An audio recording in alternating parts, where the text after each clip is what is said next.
আর সেই শিয়ালের বিয়ে। বিয়ের পরের দিন শিয়াল যখন রিস্কা নিয়ে বাহিরে যাবে, এমন সময় তার নতুন বউ তার কাছে আসলো। এই, তুমি কই যাচ্ছ?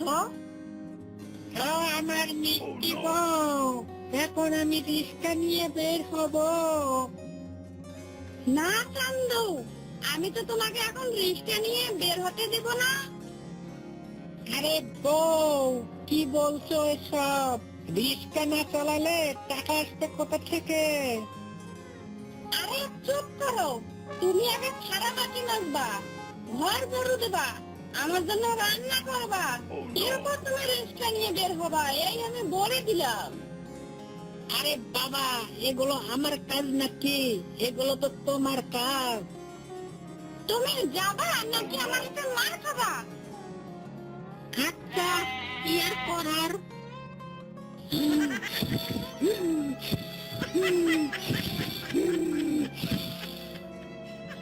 বাড়ির সব কাজ শেষ করে শিয়াল রিস্কা নিয়ে বের হয়। রাতে শিয়াল বাসায় ফিরে। বউ, একটা ভাত দাও তো, অনেক ক্ষুধা লেগেছে।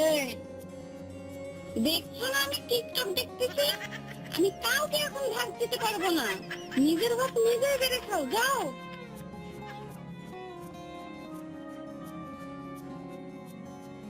এই, আমার মাথাটা একটু টিপে দাও তো, খুব ব্যথা করতেছে। কি, আমি তোর মাথা টিপে দেব? আমি এখন কারো মাথা ব্যথা টিপে দিতে পারবো না। এই, ভালোই ভালোই মাথা টিপে দাও, না হয় তোমার কপালে আজ দুঃখ আছে।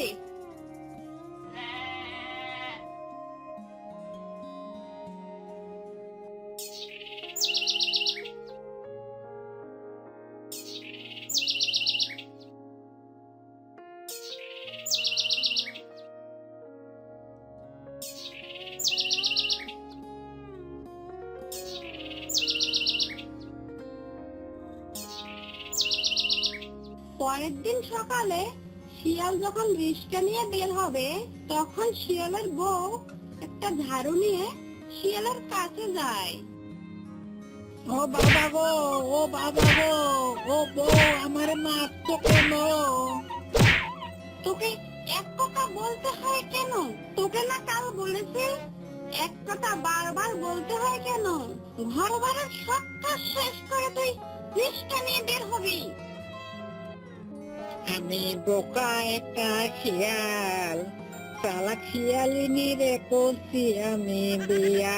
হসে কথায় কথায় ঝাড়ু মারে, কোমর খিচিয়া, পাজি একটা শিয়ালিনী রে করছি আমি বিয়া।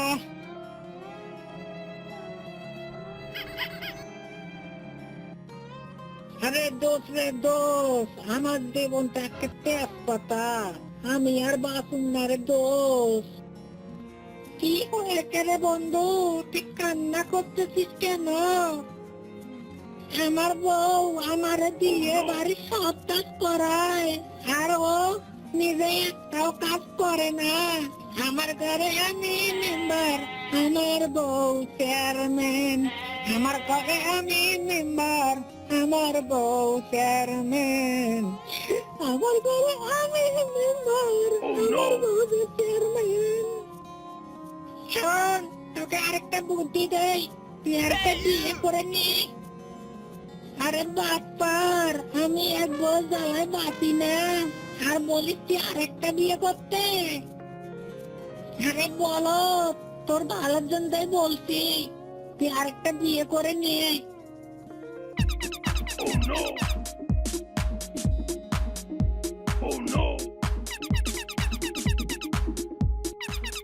শিয়ালের বন্ধুর কথা মতন শিয়াল আরেকটা বিয়ে করে বাসায় ফিরে। ভাবি, ও ভাবি, বাইরে আসো, ওই দেখো বাসায় নতুন অতিথি আসছে। এসব কি? আমার শিয়াল বন্ধুকে আরেকটা বিয়ে করে নিয়ে আসলাম, ওই দেখো তোমার নতুন সতীন কত সুন্দর দেখতে। কি তোদের এত বড় সাহস? আজ তোদের মেরে শেষ করে ফেলবো। ওরে বাবা রে, আমি পালাই রে। ভালো থাকিস রে বন্ধু, বেঁচে থাকলে তোর সাথে আবার দেখা হবে। ওরে বাবা রে বাবা। বন্ধু বন্ধু, যাইস না রে বন্ধু।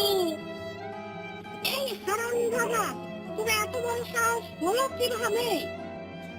দেখো বউ, আমার কোনো দোষ নেই। আমার বন্ধুরা মিলে আমার জোর করে বিয়ে দিয়েছে।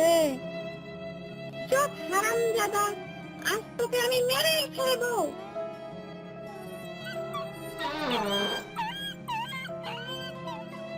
অনেক সহ্য করেছি, আর সহ্য করবো না। আমার স্বামীরা তুই মেরেছিস, তোর হাত আমি ভেঙে দেবো। কি? যত বড় মুখ নয় তত বড় কথা। আজ তোর বিয়ে হলো, আর আজ তুই আমাকেই ধরে দিচ্ছিস? চুপ, একদম চুপ। এই, তুমি আমার সঙ্গে আসো।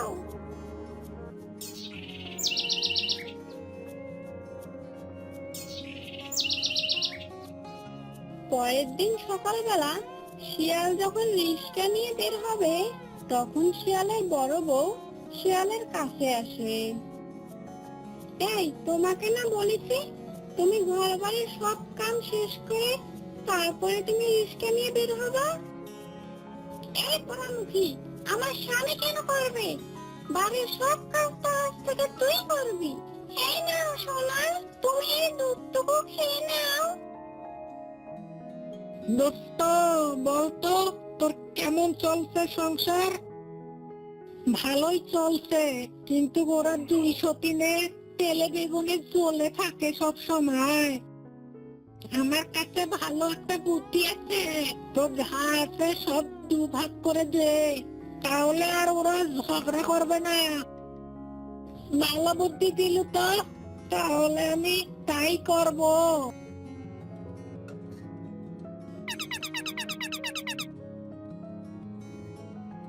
শিয়াল বাড়ি ফিরে ওর যা যা আছে সবকিছু ভাগ করে ওর দুই বউকে দিয়ে দিল।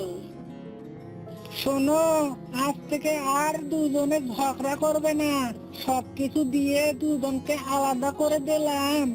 আজ থেকে আমি দাদা আয় করব, টাকা দুজনকে ভাগ করে দেব।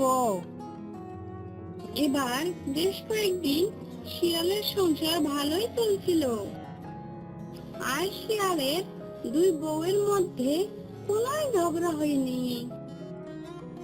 একদিন শিয়ালের মাথায় একটা বড় বুদ্ধি চেপে বসে।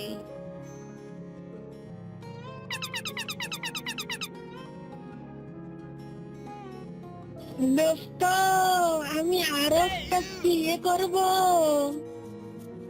আরে কি বলিস তুই? তুই কি পাগল হয়ে গেলি নাকি? আরে বলো, তুই দেখছিস না আমি দুই বউকে কিভাবে হ্যান্ডেল করছি? এখন ওরা আর ঝগড়া করে না। এখন আরেকটা বিয়ে করলেও আমি হ্যান্ডেল করতে পারবো। দেখ, শেষে যেন কোনো বিপরীত না হয়ে যায়।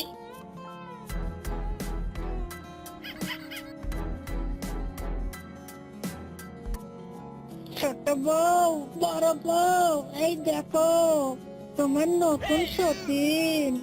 এ কি, তোমরা আমার দিকে এভাবে তাকিয়ে আছো কেন? আবার বিয়ের শখ দেখেছে? দাঁড়াও, আমি তোমার বিয়ের শখ মেটাচ্ছি। আমি আপা গা বসে আনেন তো, ওকে দুভাগ করে ফ্রিজে ঢুকিয়ে রাখবো।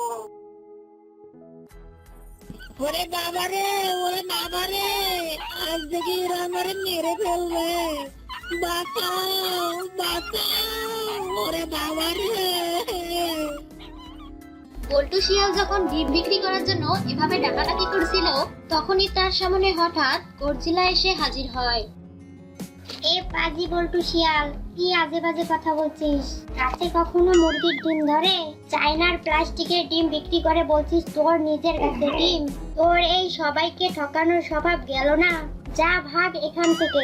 তোকে যদি আর কোনোদিন ডিম বিক্রি করতে দেখেছি না, তাহলে তোকে পিটিয়ে এই জঙ্গল ছাড়া করব। আরে গর্জিলা দিদি, তুমি এসব কি বলছো? আমি চায়নার প্লাস্টিকের নকল ডিম কেন বিক্রি করব? এগুলো আসলেই সত্যি সত্যি আসল ডিম, আর এগুলো আমার গাছের একেবারে তরতাজা, আমার গাছের টাটকা টাটকা ডিম। তুমি বিশ্বাস করোই বা না করো, আমার গাছে সত্যি সত্যি ডিম ধরেছে, আর আমি আমার গাছের ডিমগুলো বিক্রি করতে এনেছি। তুমি বিশ্বাস না করলে একটা ডিম খেয়ে দেখো, এর জন্য কোনো টাকা পয়সা দিতে হবে না। এই নাও। বল্টু শিয়ালের এমন কথা শুনে গর্জিলা ডিম খাওয়া লোভ সামলাতে পারলো না, তাই বল্টু শিয়াল গর্জিলাকে বলল, আচ্ছা ঠিক আছে, দে দেখি একটা ডিম। যদি তোর ডিম ভালো হয় তাহলে প্রতিদিন আমি তোর থেকে ডিম কিনে নিব। আমার মেয়েটা ডিম খেতে খুব পছন্দ করে। দে, এখন তাড়াতাড়ি দে। এরপর বল্টু শিয়াল ফ্রিতে একটা ডিম গর্জিলাকে খেতে দিল। গর্জিলা ডিমটি খেয়ে তো ভীষণ খুশি হলো। আরে তোর ডিম তো দেখছি দারুণ সুস্বাদু। আমি এমন সুস্বাদু ডিম এর আগে কখনোই খাইনি। তোর ডিম আমার খুব ভালো লেগেছে। দে, জলদি আমাকে 5 হালি ডিম দে। আমার মেয়েটা এমন সুস্বাদু ডিম খেলে খুব খুশি হবে। ঠিক আছে দিদি, এই নাও তোমার 5 হালি ডিম। আর শোনো দিদি, এরপর তোমার যদি কখনো ডিম লাগে তাহলে কাউকে দিয়ে খবর পাঠিয়ে দেবে, তাহলে আমি নিজে গিয়ে তোমার বাসায় ডিম দিয়ে আসবো। আচ্ছা আচ্ছা ঠিক আছে, তাহলে তো ভালোই হলো। এই নে তোর 5 হালি ডিমের 300 টাকা। আমি এখন আসি বল্টু, ভালো থাকিস। এই বলে গর্জিলা 5 হালি ডিমের দাম 300 টাকা দিয়ে সেখান থেকে চলে গেল। এভাবেই বল্টু শিয়ালের ডিম গাছের কথা পুরো জঙ্গলে ছড়িয়ে পড়লো। প্রতিদিন সবাই বল্টু শিয়ালের বাড়িতে এসে তার ডিম গাছ থেকে লাইন ধরে ডিম কিনে নিয়ে যেত। আরে বাগিনী মামি, তুমি এসেছো আমার বাড়িতে ডিম কিনতে? এটা কোনো কথা? তুমি কাউকে দিয়ে খবর পাঠালে আমি নিজে গিয়ে ডিম দিয়ে আসতাম। একথা যদি হালুম মামা শুনে তাহলে কি মনে করবে বলো তো? আরে না বল্টু, তেমন কিছু নয়। তোর ডিম গাছটা দেখার আমার খুব ইচ্ছে হচ্ছিল, তাই ভাবলাম তোর থেকে ডিমও কিনে আনি আর তোর ডিম গাছটাও দেখে আসি। বাহ, ডিম বিক্রি করে তো দেখছি তোর চেহারাটাই পাল্টে গেছে। বড় বাড়ি করেছিস, আর বাড়ির সামনে তো দেখছি একটা দামি মোটরসাইকেলও রেখেছিস। খুব ভালো, খুব ভালো। হ্যাঁ মামি, সবই সম্ভব হয়েছে তোমাদের দোয়ায়। এই জাদুর ডিম গাছটা যদি না থাকতো এতদিন আমি ভিখারি হয়ে যেতাম। এই সব কিছু হয়েছে এই ডিম গাছটার জন্য। এই নাও মামি, এখানে 5 হালি ডিম আছে। এই ডিমগুলো নিয়ে আলুম মামাকে ভালো করে ভেজে দিও। তা তোর 5 হালা ডিমের দাম কত দিব? তুমি কি বলছো? আমি নেব কি তোমার থেকে ডিমের দাম? কখনোই না। তোমরা আমার বিপদের সময় কত সাহায্যই করেছো, আর তোমরা আমাকে ডিমের টাকা দিয়ে অপমান করছো। এই টাকা আমি নিতে পারবো না মাম্মি। এই ডিমগুলো তোমাকে ফ্রিতেই দিলাম। যাও যাও মামি, ডিমগুলো তুমি নিয়ে যাও। হালিমা বাহিনী বল্টু শিয়ালের ডিমগুলো নিয়ে সেখান থেকে চলে গেল। আর যেতে যেতে বলল, কিছুদিন আগেও এই পাজি বল্টু শিয়াল ছিল অধম ভিখারি। কিছুদিন আগে পাজি বল্টু শিয়াল কিছু খাওয়ার জন্য আমাদের বাড়ির আশেপাশে নেড়া কুকুরের মতন ঘুরঘুর করত। আর আজকে না সেই ভিখারি আমাকে ডিম ফ্রিতে দিল। না, এটা আমার আর সহ্য হচ্ছে না। খুব হিংসে হচ্ছে ওর উপর। আজ আমার স্বামীকে বলে ওর একটা ব্যবস্থা করতেই হবে। সব বলতে বলতে হালিমা বাহিনী তার গুহায় পৌঁছে গেল। কি ব্যাপার বউ, তুমি না বললে তোমার বাপের বাড়ি যাবে, কিন্তু বাপের বাড়ি না গিয়ে ফিরে এলে কেন? ফিরে এলাম কি সাধে? ওই বল্টু শিয়ালের বাড়ির সামন দিয়ে আমি আমার বাপের বাড়ি যাচ্ছিলাম। ওর বাড়ির সামন দিয়ে যেতেই দেখি ওর বাড়ির সামনে লাইন ধরে ডিম কেনার জন্য দাঁড়িয়ে আছে। এটা দেখে আমারও মনে খুব কৌতূহল জাগলো, তাই আমিও গিয়ে লাইনে দাঁড়িয়ে পড়লাম। এই দেখো, ওই পাজি বল্টু শিয়াল আমাকে 5 হালা ডিম ফ্রিতে দিল। কি বলছো কি বউ? কিছুদিন আগেই তো ওই বল্টু শিয়ালের কিচ্ছু ছিল না, আমাদের বাড়ির আশেপাশে ঘুরঘুর করতো। আমরা খেয়ে দিয়ে যে হাড়হাড্ডি গুলো ফেলে দিতাম সেগুলো কুড়িয়ে কুড়িয়ে খেত। আর আজ কিনা ওই শিয়াল তোমাকে ফ্রিতে ডিম দিচ্ছে। কি এমন গুপ্তধন পেয়েছে কিছুই তো বুঝতে পারছি না। আরে গাধা, তুমি সারা জীবন গাধাই থেকে গেলে। সবই সম্ভব হয়েছে ওই জাদুর ডিম গাছের জন্য, বুঝেছো? শুনেছি ওই জাদুর ডিম গাছ থেকে যতই ডিম তুলে, শুনেছি সাথে সাথে ওই গাছে নাকি ততই ডিম বেড়ে যায়। কি বলছো কি বউ? ডিমের গাছ? গাছে আবার কখনো ডিম ধরে নাকি? এ তুমি আমায় কি শোনালে? তাহলে তো ওই শিয়াল ডিম বিক্রি করে এই জঙ্গলের সবচেয়ে বড় ধনী হয়ে যাবে। আমার থেকে বড় ধনী? না না, আমার থেকে বড় ধনী কেউ হোক এটা তো আমি কখনোই চাইবো না। যে করেই হোক আমাকে একটা উপায় বের করতেই হবে। পাজি শিয়ালের ওই ডিমের গাছটা আমাকে যে চুরি করতেই হবে। হ্যাঁ হ্যাঁ, আমিও তো সেটাই ভাবছি। এটা বলার জন্যই তো আমি আমার বাবার বাড়ি না গিয়ে আবার ফিরে এলাম। যে করেই হোক ওই ডিম গাছ এনে আমাদের বাড়িতে লাগাতেই হবে। চিন্তা করো না বউ, এটা আমি করেই ছাড়বো। ওই ডিমের গাছ আমি চুরি করবই করব। এখন আমাকে ওই ডিম গাছের পজিশনটা দেখতে হবে। যাই, ওই ডিম গাছটা বল্টু শিয়ালের বাড়ির কোথায় আছে সেটা আগে দেখে আসি। এরপর হালুমবাগ চলে গেল সোজা বল্টুর বাড়িতে। আর বল্টু শিয়ালের বাড়িতে গিয়ে হালুমবাগ বলল, আরে আমার বউ তো দেখছি একদম সত্যি কথা বলেছে। কি বিশাল বাড়ি করেছে এই বল্টু শিয়াল। আর ওই ডিম গাছটাতে কত ডিম ধরেছে। আহ, ডিম গাছটা একদম চকচক করছে। উফ, ওই ডিম গাছটা তো আমার এখনই চুরি করতে ইচ্ছা করছে। না, দিনের বেলায় চুরি করা যাবে না, আজ রাতের বেলায় এসে চুরি করতেই হবে। যাই যাই, এখন বাড়িতে চলে যাই। বাড়িতে গিয়ে চুরি করার প্রস্তুতি নেই বলে হালুমবাগ যেই না ওখান থেকে যেতে ধরে, অমনি বল্টু শিয়াল সেখানে চলে আসে। কি ব্যাপার হালুম মামা, তুমি আমার বাড়িতে এসে খালি মুখে ফিরে যাচ্ছ? না না না, একদম যাওয়া হবে না। এসো এসো, আমার বাসায় এসো, কিছু মুখে দিয়ে যাও। না না বল্টু শিয়াল, তোর বাড়ির ভিতরে ঢুকতে আসিনি। এসেছিলাম তোর গাছের কয়েকটা ডিম কিনতে, কিন্তু কাউকে না পেয়ে তাই চলে যাচ্ছিলাম। কি বলছো কি মামা? আমি সকালবেলায় তো মামিকে 5 ডিম দিলাম, তার জন্য তো কোনো টাকা পয়সাও নেইনি। বলেছি তোমাকে ডিমগুলো ভেজে দিতে, কেন মামি তোমাকে ডিমগুলো দেয়নি? এখন মনে হয় ধরা পড়ে যায়। এখন কি বলি? পেয়েছি। আরে দেবে না কেন? তোর মামি ডিমগুলো নিয়ে যাওয়ার সাথে সাথেই আমি একটা ডিম মুখে দেই, কিন্তু তোর ডিমগুলো এতই সুস্বাদু আমি গপাগপ ডিমগুলো খেয়ে ফেলি। এত স্বাদের ডিম না খেয়ে থাকা যায়? তাই আবার ডিম নিতে এসেছি, রাতে তো আবার ডিম খেতে হবে।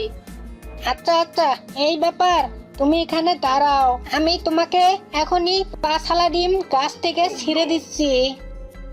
এই বলে বল্টু শিয়াল গাছ থেকে 5 ডিম ছিঁড়ে হালুমবাগকে দিয়ে দিল। যাক বাবা, খুব ভালো করলি আমার। তোর ডিম না খেয়ে আমি থাকতে পারতাম না। এই নে তোর ডিমের টাকা। না মামা, ডিমের টাকা লাগবে না, মামিকে ফ্রিতে দিয়েছি, এখন তোমাকে দিলাম। যাও তো, আজ আমি তোমাদের দোয়াতে এত বড় হয়েছি, তোমাদের কাছ থেকে কি না এই সামান্য ডিমের টাকা নেব? কোনো টাকা পয়সা লাগবে না মামা, যাও এখন ডিমগুলো মজা করে খেও। আর যখন তোমার মন চায় তখন তুমি আমার কাছে চলে এসো, আমি তোমাকে ফ্রিতেই ডিম দেবো। বল্টু, তোর তো টাকা পয়সা হওয়ার সাথে সাথে তোর তো মন মানসিকতাও অনেক বড় হয়ে গেছে। খুব ভালো থাকিস রে, আমি গেলাম। এই বলেই হালুমবাগ সেখান থেকে চলে গেল। আরে আরে, এ আমি কি দেখলাম? ওই বল্টু শিয়াল আমার চোখের সামনে গাছ থেকে ডিম ছিলল, আর সাথে সাথে ওই জায়গাগুলোতে ডিম পূরণ হয়ে গেল। এভাবে চলতে থাকলে তো ওই বল্টু শিয়াল আমার থেকেও বড় ধনী হয়ে যাবে। না, এটা হতে দেওয়া যাবে না। আজ রাতের মধ্যেই ওই ডিমের গাছটা আমি চুরি করে আমার বাড়ির সামনে লাগিয়ে দিব। তারপর আমি ডিম বিক্রি করে এই জঙ্গলের মস্ত বড় ধনী লোক হয়ে যাব। তখন আমাকে কেউ আটকাতে পারবে না। হা হা হা।